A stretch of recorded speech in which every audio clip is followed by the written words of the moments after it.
Professor Flogaitis. This is the fourth year that we've interviewed the incumbent Goodhart Professor for the archive, and you've held this chair for the second half of the academic year 2012-13. And I hope we can briefly explore your personal academic and your professional career, and also give you the opportunity to leave us with some thoughts on your time here at Cambridge. So if we can start by learning something of your family background. You were born in Lefkis in Greece in 1950. Yes, I was born in the town of Lefkas, the capital town of an island in the Ionian Sea. The Ionian Sea is the sea overlooking Italy, which means the west of Greece. And this is important if one wants to understand the way of thinking of someone like me, because that line of islands in the western part of Greece, in the years of the various, in the centuries of the various occupations of the Greek land by various rulers, they belonged to Venice for about 7 centuries. And lately to the British, who took those islands in 1810. They created there an independent state under the protection of the British Crown. This was done through the Vienna Convention of 1815. So this means that Lefkas, as well as the other islands of that part of the world, are the most, or were in those days, the more westernized societies. And in terms of structure of the society, in terms of mentalities, and in terms of being open to the West. 1950 was also a very interesting year, because it is just 1 year after the end of the Civil War. We had the Civil War in Greece after the occupation, from 46 to 49. So I belong to the very first generation of Greeks who were born after 10 years of war. And this was important for the kind of years which one could have in an island of Greece in the 50s. Very interesting. Can you tell me a little bit about your family? You mentioned when I spoke to you last week that in particular an uncle of yours had a very illustrious career, and he was involved in one of the uprisings. Right. I belong to a family which came to the island after the Venetian occupation. In our island, the Venetians came as late as 1684. In the other islands, they were there since the 13th century. But in our island, because of the proximity with the mainland, the Ottoman rule was there for more than 2 centuries. I will remind you that it was for 4 or more centuries in the rest of Greece. So when the Venetians came, they restructured the society. And from what we know, my family came there at the beginning of the 1700s. Antonis Flogaitis was the one who came to the island. And I am very proud to say that in every generation my family played a role in the public life of my country. The legal tradition starts as early as 1766 with my ancestor Dimitris Flogaitis, who was a notary public, and his brother, who went to be one of the founders of Odessa. Actually, he was again notary public in Odessa and became the first elected mayor of Odessa in 1796. You may remember that in 1821 the Greeks take the arms against the Ottomans in a national revolution. This revolution was drafted in Odessa. It started in 1814, the drafting of this dream, and my family was there, a very important family of Odessa, as I said before, to be part of this process. In 1819, in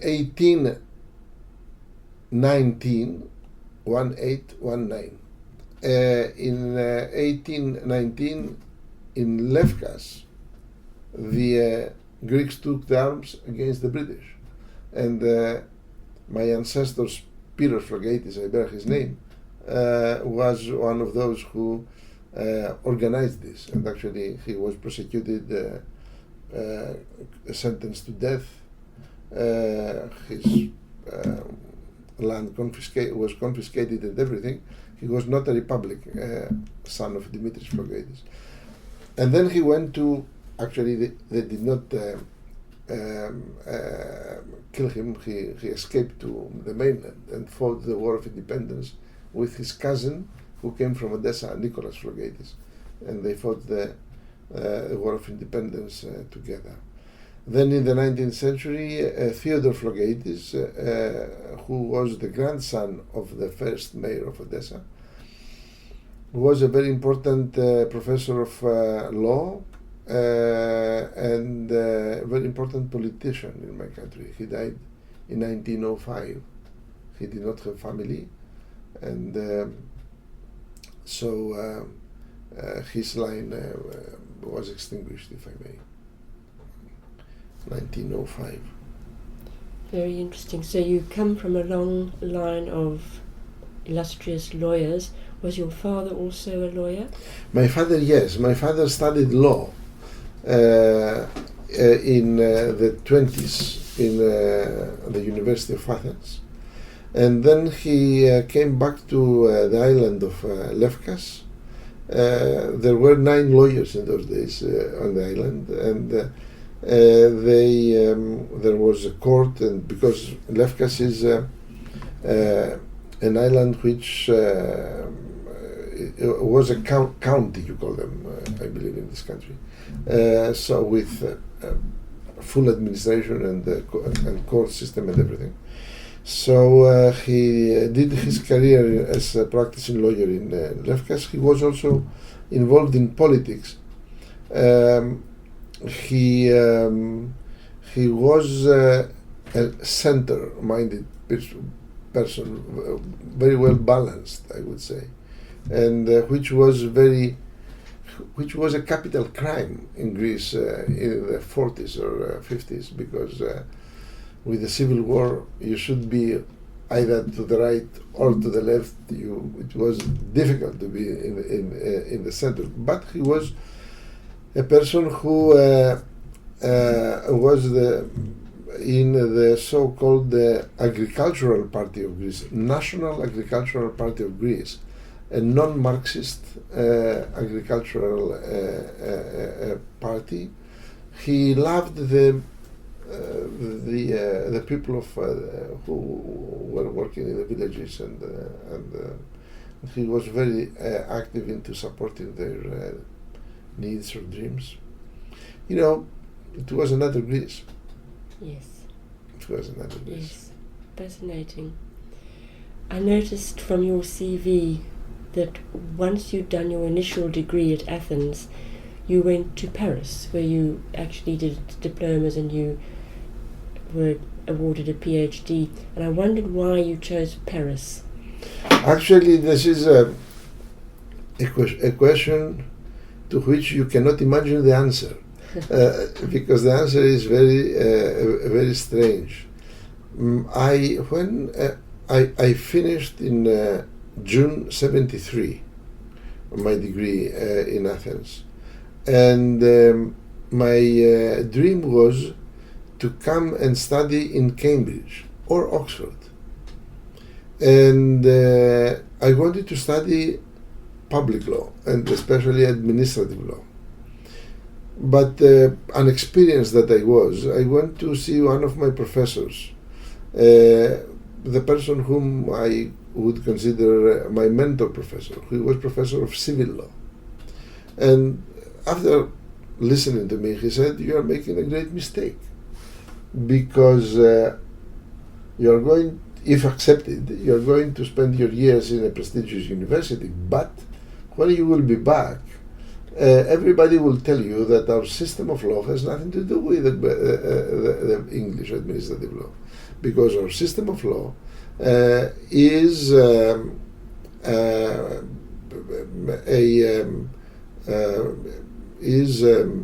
a translation of French administrative law in this country. So you should go to France." So I said, "But I don't speak any French." I wondered about that. It was the 24th of something like that of March, 73. I said, "I don't speak any French." He said, "Oh, all right, you're going to learn." And I said, "All right." So on April 1, I started courses in French. In September, I went to France. It was the first year, the LLM, what you call here LLM, which was an atrocious year, because I was learning French by reading English legal books. But I eventually I got it, and actually I got it with it was I got it with you call it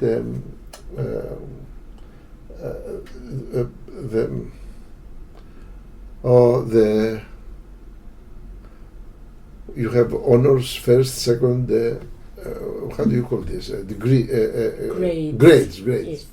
I got it with the least of the grades possible, which was 11 out of 20. The threshold was 10, and one should say that if you, in those days in Paris, you got 13 or 14, you were the god. I mean, it's not that it was that bad, but having my 11 is the jewel in my diplomas, because I was able to go to a PhD where I got my summa cum laude, and I got it with a lot of work. I did not speak good French in those days. A long story. That is extraordinary. It's extraordinary, yes. Yes. So, did you choose administrative and public law because of your family history? No. No, because when I was younger, I did not listen that much to my father when he was insisting on our family history. And actually my father objected to the idea of doing administrative law. He said to me, "You are the best student of our faculty. You are going to do a second importance area of law like administrative law. Who does administrative law? You should do commercial law." Or I did the administrative law because I liked public law, for some reason that I don't believe anyone can answer for this. But also because the professor who was my teacher in administrative law had grasped my interest. He was a person who created a magic for me. This is the power of professors, you know. Yes. If without knowing, we influence the lives of young people. Yes. And this brought me to administrative law, and I never regretted it. Interestingly, Professor Heppel was also very attracted to administrative law initially. All right. Yes. But somebody else was doing it here when he came, so he switched. But we did a lot of administrative law with Professor Heppel in the United Nations Administrative Tribunal. Yeah. I'm very interested in that and hope to come to that. Currently, you are the Goodhart Professor, and what courses did you teach while you were here? I taught a course in the LLM, which we shared with Professor David Feldman. And the course brought on the concept of state and the birth, the life of states, and the afterlife of states. It was something which I wanted to do, which I always wanted to do when I would come to this level of life, of my life, because I have written several books and articles during my life on several subjects, but every time and every study was having a hidden purpose to understand better the state and aspects of the state, so that when I come to a more advanced age of my life, I could perhaps put them together into a comprehensive approach to the notion of state. And I was very lucky to be elected as Goodhart professor in this university. So I thought this was the opportunity for me to work hard to bring together my ancient knowledge with my new knowledge and experience into a course in this university. Have you found the teaching methods here at Cambridge effective? Do you think that the teaching methods here are good? But this is the best teaching method you have today globally. I mean on Earth, because the difference between my university and your university, there are many differences. I'm sure there are, but a main difference is that we teach a big number of people, and you teach a selected number of people.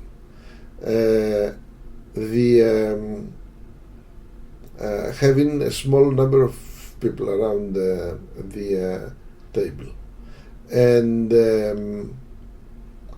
having the revision courses where you are perhaps 1-to-1 or 1-to-2. This is a unique experience and a unique opportunity for every teacher, because when we teach, we also learn, because students ask questions or they make remarks. And this year I profited a lot from the questions and the remarks of your students. They made me think again something, or re-elaborate on an issue which I had not approached correctly before. I don't believe there is any other university apart from Cambridge and Oxford in the world doing that. That's true. Yes, I think so. How did you find the college faculty set up here in Cambridge? Well, it was not my first time here, and it was my third time. So I knew the people, and we together with famous people of this university, especially the late Bill Wade and the late David Williams, we have created the European Group of Public Law in 1989, which led to the creation of the European Public Law Organization, of which David Williams was the president when he passed away. So I was exposed to your work. I knew many of your people personally. I've been working with them, and we are now working with many of them on those projects. I knew where I was coming, and I should say that everybody knows what Cambridge is. I mean, you are a famous university with a famous faculty. And the college system as well. The college system is again another luxurious novelty that you have, because you know that instead of going to the Goodhart Lodge, I prefer to go to college. And the collegial life is what the universities were when in 1200 other people have produced the concept of the university. I mean, the idea that you advance knowledge not only because you read and you teach, but also because you live together, because you have a nice lunch or dinner.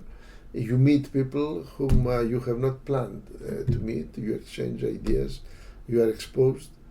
This is a unique experience, and I should say that once more I need to express my gratitude to the late David Williams, who brought me to Wolfson College in '82, on 5 October '82.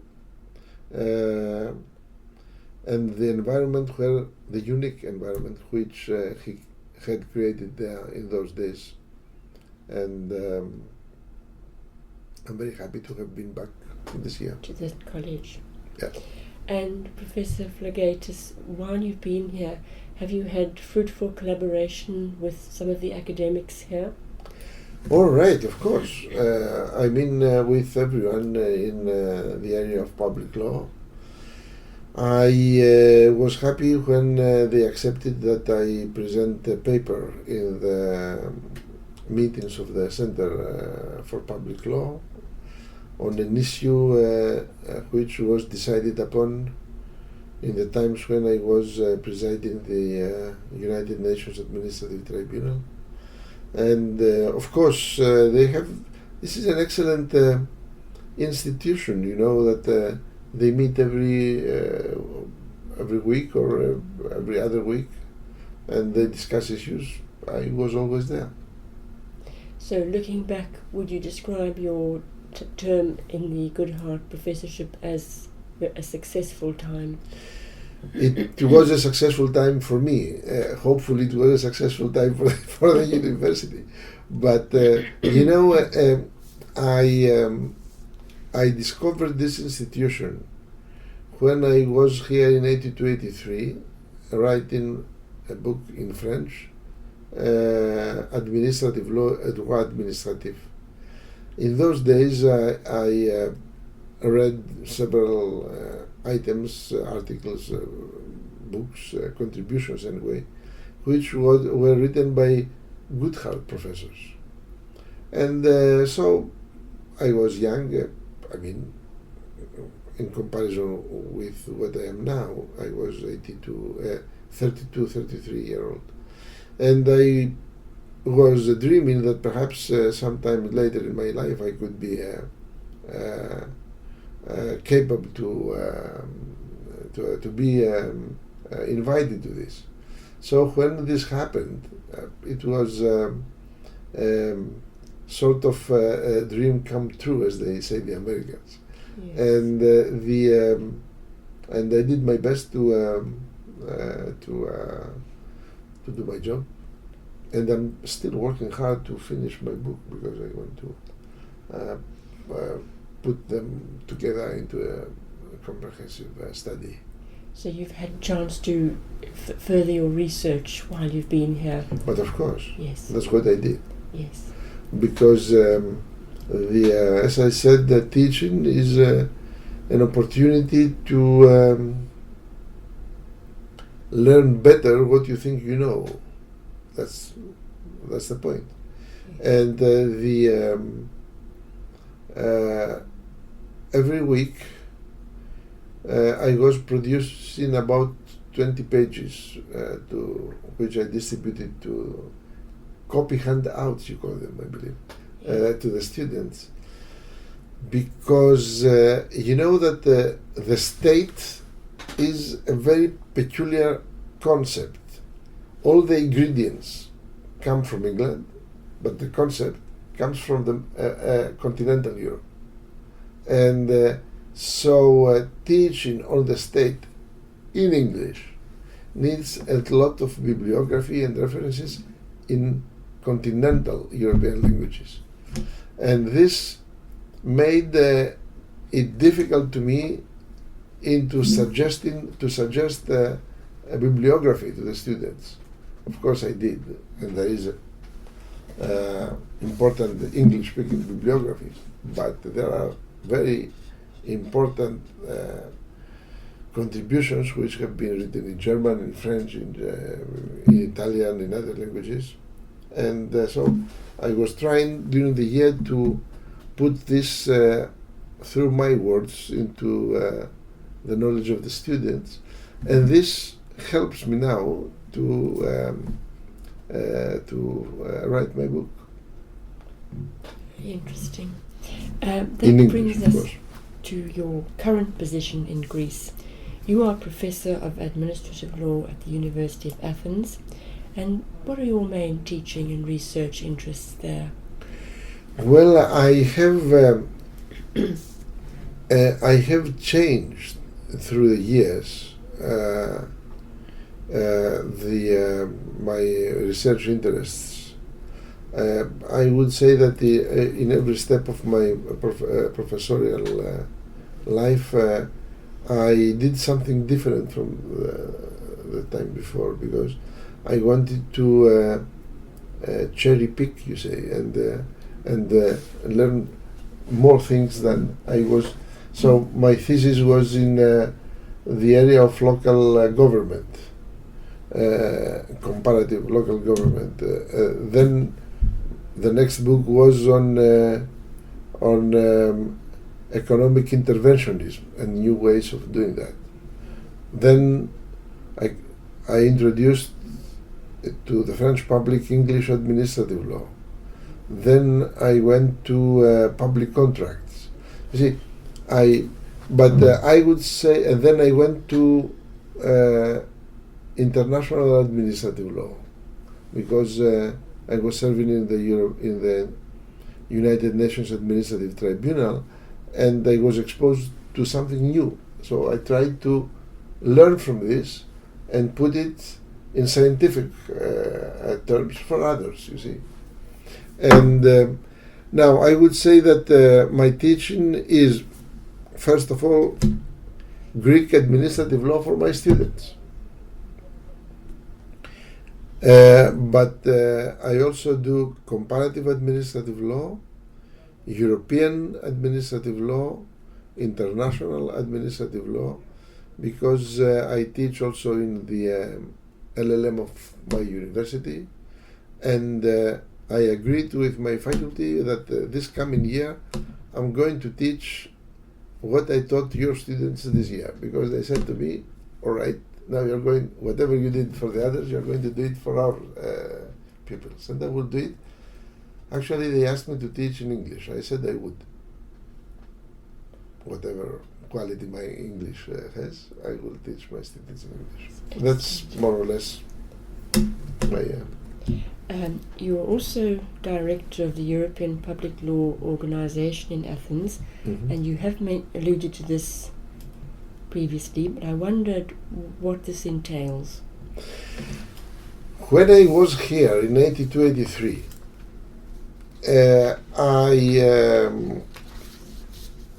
it was my first time to be exposed to English law and the English-speaking world. Actually, the person who suggested to me that I come here was the person, exactly the same person, who prevented me from coming here in 73. Your French, your professor. My professor in Greece, yes, I have a photo of him now. I will show. I found it. He said, now you go to England. I said, you prevented me from going to England. Yes, but now you have been to France, he said. When I came here, I discovered the importance of the togetherness, of being together, of living the collegiate life, as I said before. The people truly meeting. And that was a plus into my experiences. I also completed something which I had started understanding in my previous years, that there are in Europe islands of excellence in various parts of Europe. Perhaps they have heard of each other, but they did not know in those days each other. And everyone was living in a splendid isolation.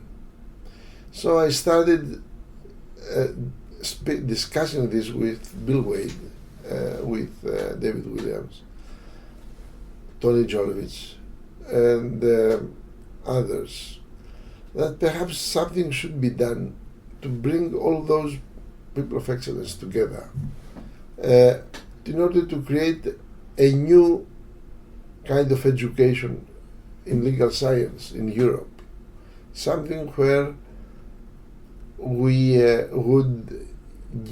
would coordinate our knowledge, we would exchange pieces of knowledge, and we would create a Europe which would be more united than it was in those days. We're now in the early 80s. I remind you that the Treaty of Maastricht was at the end of 80s. And I was thinking that this could also be useful to the political future of Europe, because public lawyers serve public purposes. And I was also thinking that this could be useful for a better radiation of European values through public law in the world. So I discussed this with people in France, in Germany, in Italy. You remember that I did my doctoral studies in France, Germany, and Italy, and I was lucky to have been under the teaching and the guidance of the best of my times, professors of my time. So I said to them, there is an issue here. And so with a French professor, Gérard Timsit, who in those days, in the second half of the 80s, he was vice president of the Sorbonne, we invited them. In 1989, David Williams was there, and we created the European Group of Public Law, a group of people of excellence. Actually, I'm trying now to find photos of Bill Wade there and David Williams there. Perhaps they will send them to me by scanned copy. So this is an idea which came to me because I was exposed to your realities here. And then we discussed it over the years among ourselves. This European Group of Public Law produced several initiatives. One of them was the creation of the European Public Law Organization, which is an international organization created by international treaty and which promotes this convergence of knowledge, and then from Europe to the world. As I said, David Williams was the president of our European Scientific Council when he passed away. Very interesting. You also have a position in the European Union as Vice President of the Appeals Board to the European Space Agency, and I wondered what this role entailed. Well, you know, this is practically because of my service in the United Nations Administrative Tribunal, where I was 9 years. Every international organization needs to offer a comprehensive legal protection to the employees, because they do not, they cannot be protected by national courts, because they are outside the jurisdictions of any national court. So they create, every international organization creates its own legal system, and the European Space Agency thought I would be useful into their appeals board. Is the highest judicial authority in this institution, and they made of me a vice president. So is the work involved quite technical, or is it merely the law? It's the law. Right. It's the law. It's for example, you have not been promoted, you have been aggressed, you have been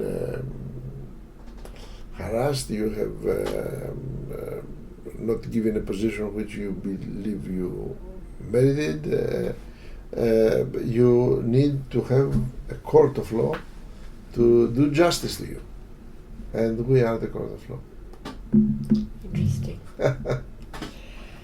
Now, given the recent political and economic problems of Greece and the euro, could you summarize the overall situation as a constitutional administrative lawyer? Well, there is a lot of publicity about what is happening in Greece, and a lot of confusion in understanding what is happening in Greece. I should also say that we, the Greeks, we are confused about what is happening. But I will remind you of a few things, as you said, as constitutional and administrative lawyer. First of all, that Greece is a country which was created from scratch in 1830. A protocol was signed in London, and on a piece of land which was liberated, the Greeks created a teeny state, small state, which did not have money, did not have institutions, did not have any training in what the institutions are. When you had the evolution from the feudal times to the state, exactly what I taught this year to your students, we had nothing. Everybody lived by himself, because we were ruled by a foreign ruler without truly the elements of the state being there. And so we created a state.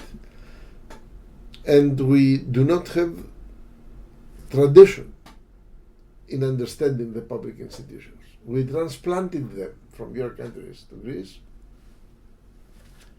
and this state started little by little developing. And then not only it had to develop institutionally, but also it had to, we thought it was our historic task to englobe in this state all the ancestral land.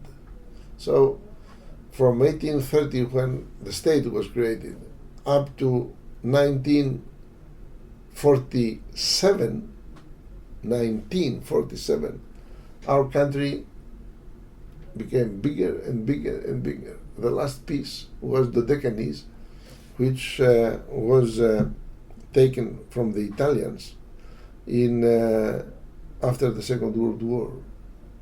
So I'm trying to tell you that Thessaloniki, for example, or Macedonia or Thrace, are part of our government only since 1912 or 16 or 1922, and the Deccanese 1947. So this makes of our state a weak institution, and it is also, Greece is also known for being a country of which was never rich, not even in the ancient times. We More than that, Greece had a lot of adventures at the political level because all the weakness of the state produced several dictatorships. We had the big question between the monarchists and the anti-monarchists. Then we had the civil war between the government and the communists from 46 to 49. And then we had the dictatorship in 67 to 74. The dictatorship tried to create a dictatorship in Cyprus in 74, the days like this.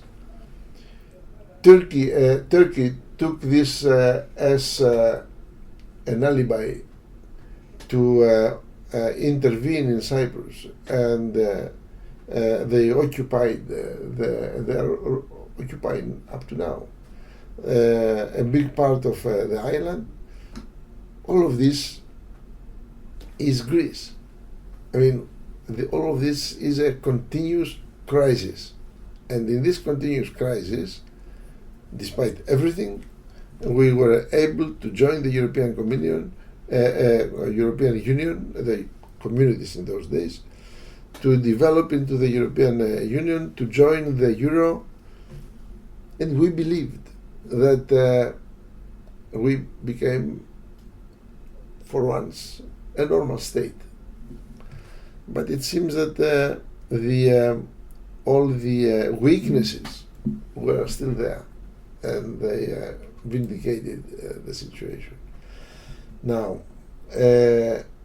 what is happening in Greece is a societal crisis, a financial crisis, an institutional crisis.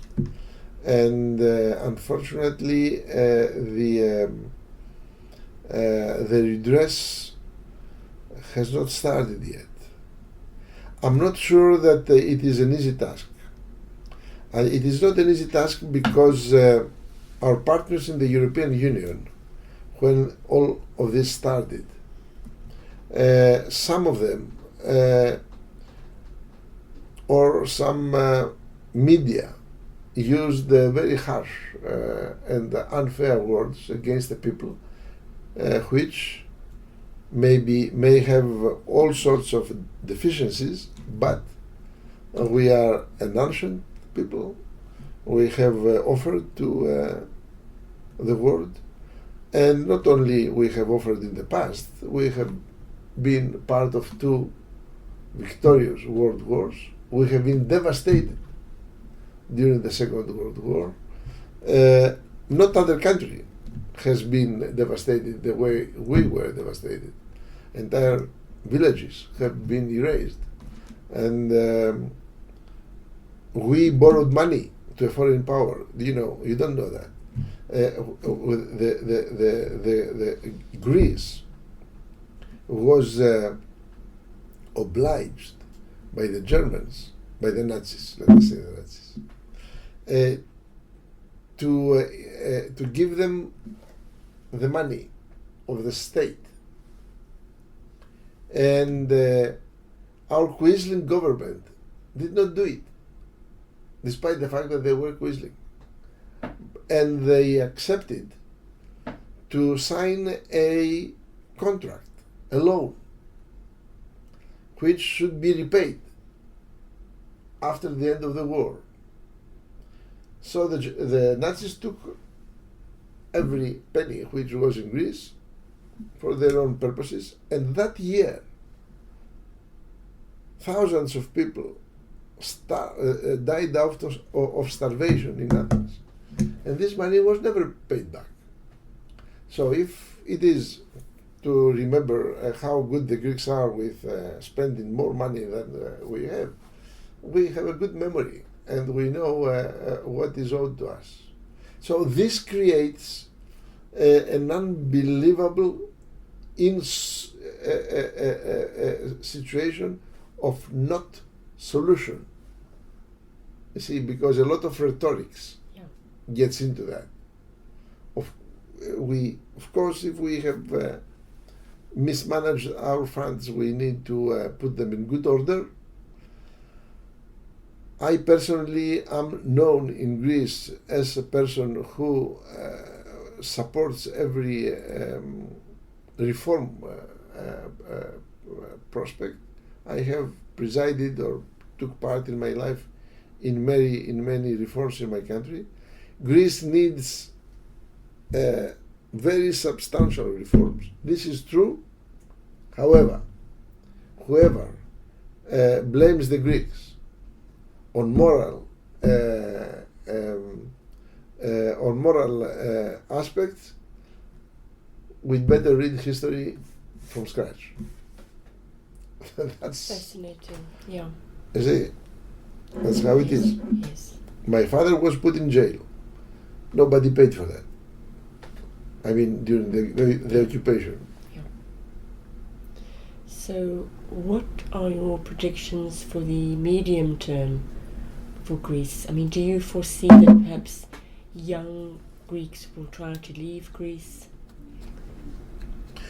Young Greeks have already fled Greece. Some of them are part of my family. And if you go into the teaching staff of British universities, you will find many Greek names, or in France, or in every part of the world. And so Greece is now going to pay, when everything gets back in order, the Greek society will be much poorer, because when people leave the country, very often they don't come back, because they create families, they create a way of living. And I personally believe that what is happening in Greece is a very big mistake, a mistake of everyone. I don't know how painful the redress will be, but the country at the moment is destroyed. There is nothing. All the structures no structure exists. It is an unbelievable situation. I don't know what is going to happen. Of course, the reforms were needed. I was one of those who was insisting on this, and the reforms were not done. Made or done, I don't know. Were not made. But all of this rhetoric have made it impossible. Professor Flogaitis, you've had an illustrious career with many awards and honours, and perhaps in this section we can touch on a few of these. First of all, you were a former judge of the Greek Supreme Court. What have been the highlights of your time in this position? Well, you know, perhaps I misled you to believe that I had an illustrious career.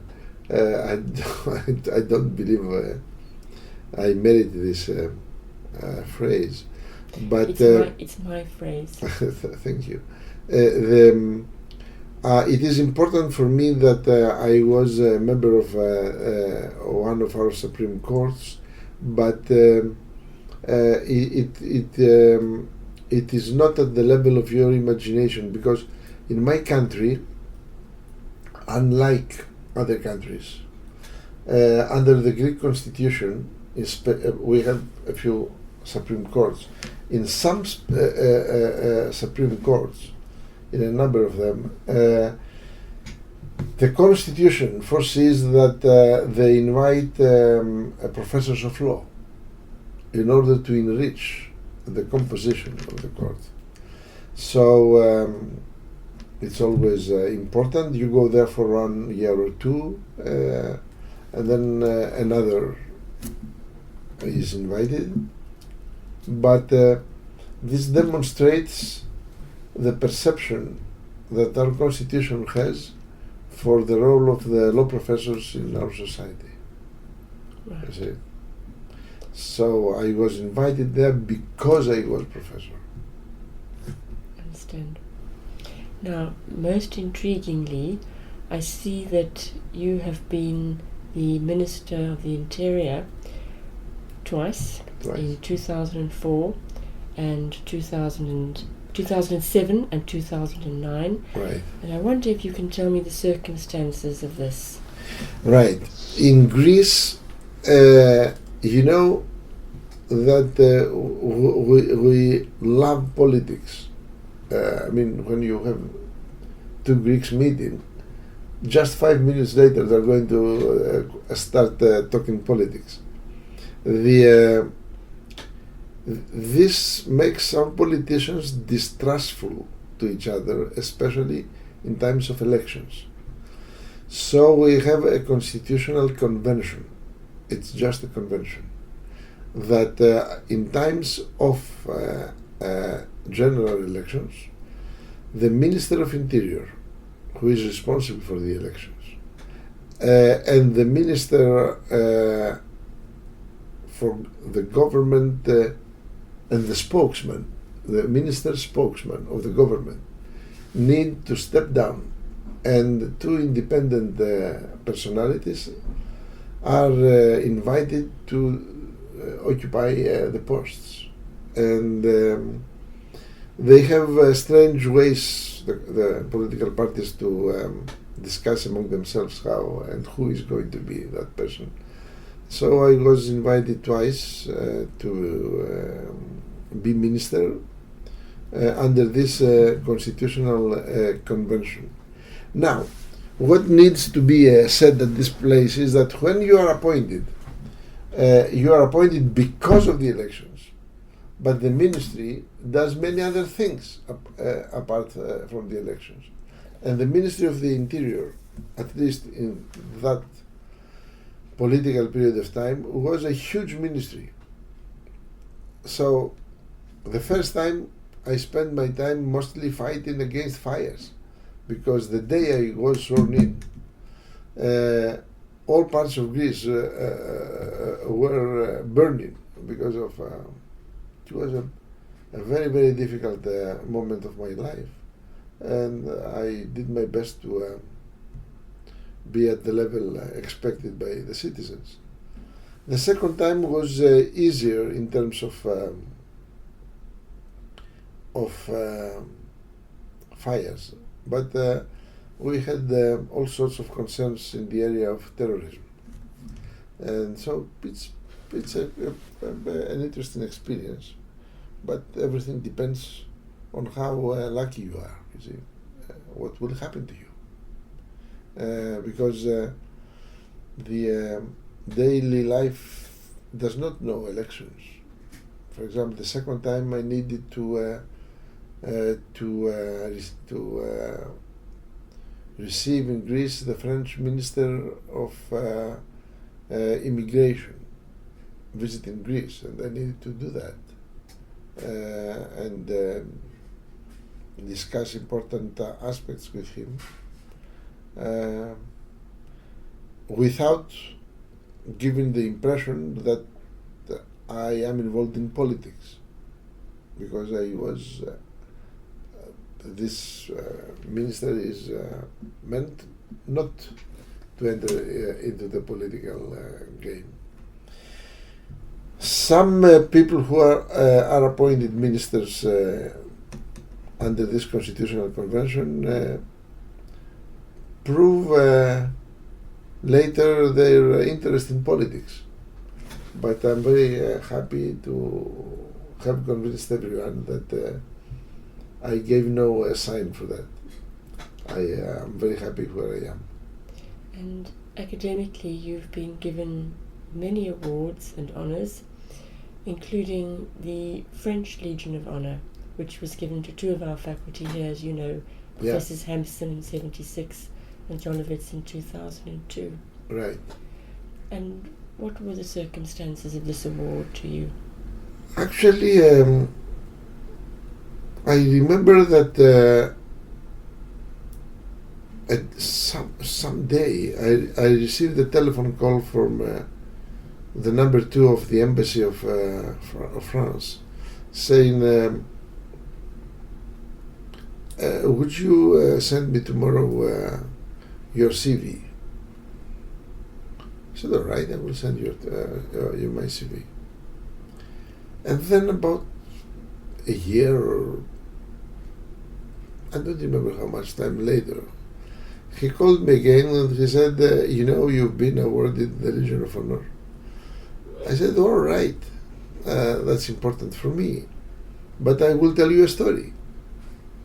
The Legion of Honor was offered in 1862 to Theodore Flogaitis, the ancient professor and politician, for his participation into the bringing down the first king of Greece, and King Otto von Wittelsbach.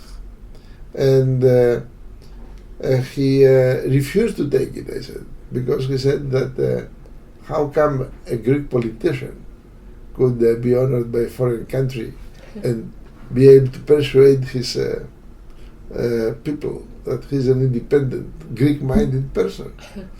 So his answer was, Spiros, please don't do that to me.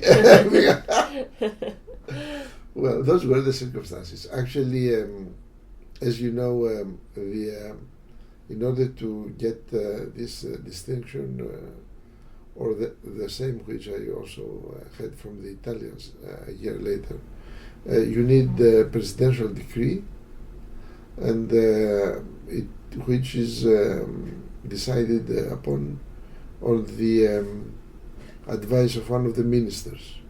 And in both cases, it was done for my work in promoting the European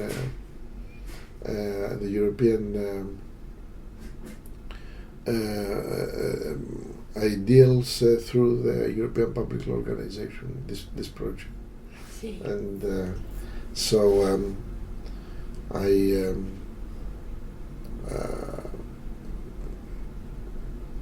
it was a good surprise in my life. In the course of your academic career, you've written many books in Greek on administrative law. Is this a flourishing topic in Greece? Very good question. Very good question, because the administrative law up to 1980 has always been characterized by the passage of important personalities who, however, were not more than one or two in every generation. For example, Theodore Flogaitis wrote administrative law. Then in the next generation, one. In the generation of our professors, two.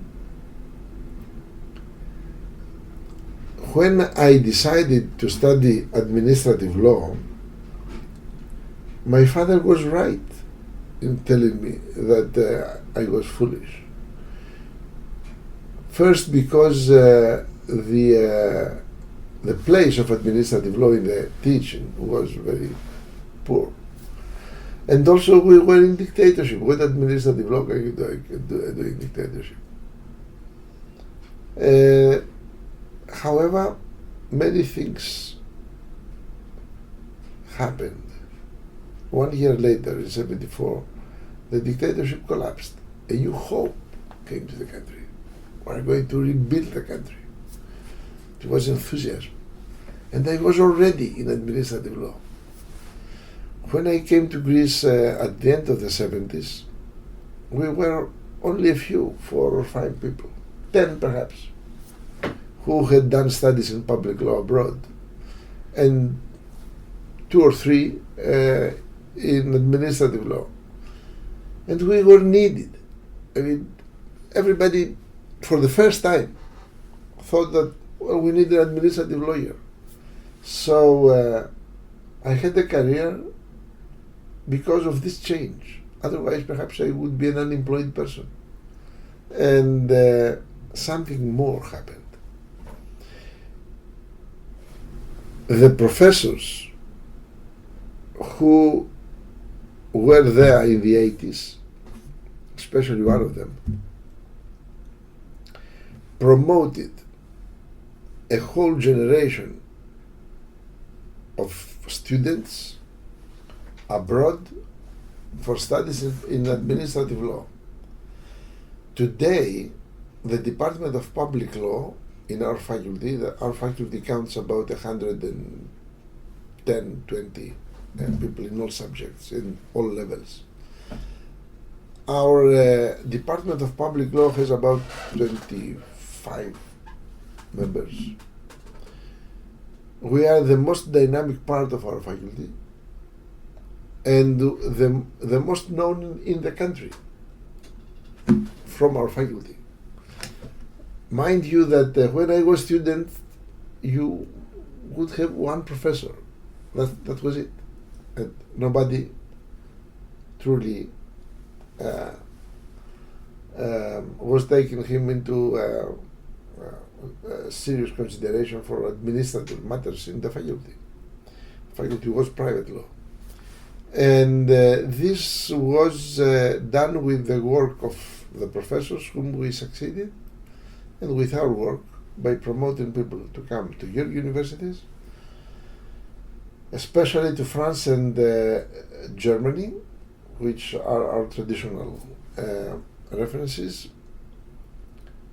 Today, many titles of comparative administrative law in France and Germany are written by our pupils, and this is our contribution into the making of the new Europe, because the Greeks speak many languages. So when they do their PhDs in France, they bring German law. When they do them in Germany, they bring French law, and we contribute to this. Today, yes, administrative law is an important subject in Greece.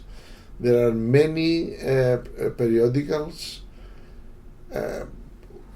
I have founded 3 of them. The youngest one, who is 5-year-old, is called the Journal of Administrative Law. It is in the hands of very good young scholars, and this is the reason why it can be published every 2 months. We're a small country. It needs a heroic devotion to be able to do that in a small country, and yes, it's an important subject. You mentioned journals which you've been on the editorial board and which you have founded, and there have been several of these on a variety of topics, not just administrative law, also energy, environment, legal theory. Are you still involved with all of these journals? And I wondered whether perhaps energy and the environment was of particular interest to you. When I came to Greece, it's a very pertinent question actually.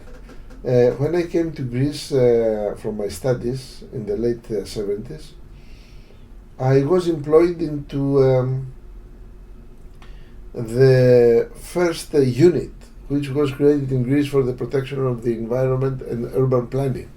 So I was exposed to that, and I understood the importance of it. So, and then this area had in Greece very important case law in the Council of State, especially in the 80s. So the moment came when I thought that this must have its own periodical publication. And I invited others who work more than me in the area to join forces, and we founded the Environment and Law. It's the name in English. Then energy. You see, I I am someone who is exposed to many jurisdictions, so it was not by coincidence that I understood quickly that energy is one of the important areas for the development of law. So I again invited others, and we founded this periodical. The most difficult was the Journal of Public Law, of Administrative Law, because the concept was more difficult to realize. The idea of bringing a periodical edition every 2 months, where the publishers are very small. They have a handful of people, and where you have the case law reported and commented upon within the 2 months from the decision. This for Greece was never happened before, you see. And now I'm happy because there is another law professor who took the same pattern with another editor. So there are two. That's good for the science. Yes. Of course, I would be tempted to say that we're the best, but no. But as I said, this is because this is because the professors of the generation of the 80s promoted, and we continued promoting many people to study public law and administrative law. So there is a critical mass. Yeah. No one can do things, no one can do miracles alone. You see? Yes. I belong to a very individualistic society, but I'm not that individualistic. I know that only if we are many together, and I am part of this philosophy. So all three of them are very good periodicals, but the one which I how to say is deeper in my heart now is the Journal of Administrative Law. Yes. Actually, I